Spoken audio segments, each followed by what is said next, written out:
சிறிய சட்டமன்ற தொகுதியாக இருந்தாலும் கடந்த 3 ஆண்டுகளாக தம் தாய் மண்ணான ஜெராம் படாங் தொகுதியில் பல்வேறு சமூக நல மற்றும் மேம்பாட்டுப் பணிகளை தாம் மேற்கொண்டு வருவதாக நம்பிக்கை கூட்டணி சார்பில் அங்கு போட்டியிடும் மணிவண்ணன் கோவிந்த் தெரிவித்தார்.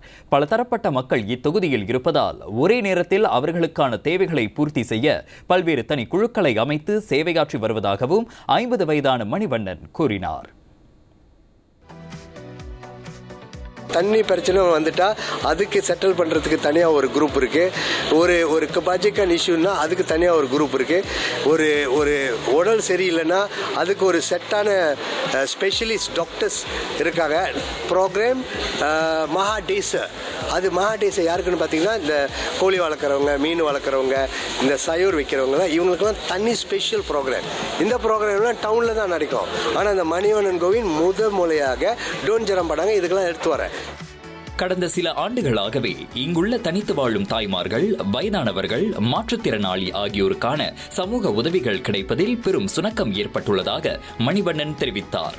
சமூக உதவிகள் மற்றும் கல்வியில் பின்தங்கிய மாணவர்களுக்கு தொழிற்கல்வி வாய்ப்புகளை ஏற்படுத்த நடவடிக்கை எடுத்து வருவதாகவும் அவர் குறிப்பிட்டார். ஒரு காலகட்டத்தில் இங்கே டெவலப்மெண்ட் வந்தாகணும், இன்வெஸ்ட்மெண்ட் வந்தாகணும். இதெல்லாம் வந்தால் ஒழுதி தான் இங்கே இண்டஸ்ட்ரியலோ இல்லை கொமர்ஷியலோ நம்ம உருவாக்க முடியும். அதை உருவாக்குனா தான் வேலை வாய்ப்புகள் இங்கே கிடைக்கும். அது லாங் டேர்ம்.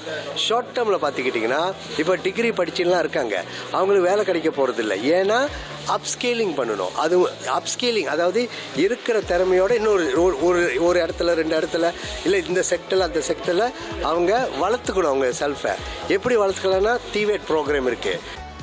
மடானி அரசாங்கத்தின் முழு ஆதரவில் கட்டப்பட்டு கடந்த வாரம் திறப்பு விழா கண்டிருந்த செயின்ட் ஹீலியா தோட்ட தமிழ் பள்ளியை போன்று பஹாவ் தோட்ட தமிழ் பள்ளிக்கும் விடுவு கிடைக்க தாம் போராடவிருப்பதாக மணிவண்ணன் தெரிவித்தார்.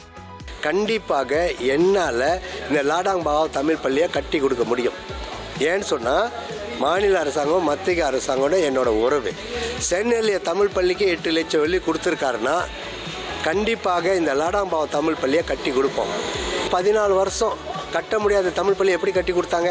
அதே மாதிரி இந்த லடாங் பஹாவ் தமிழ் பள்ளி அது இங்கே வாழ்கிற இந்தியர்களோட அடையாளம்.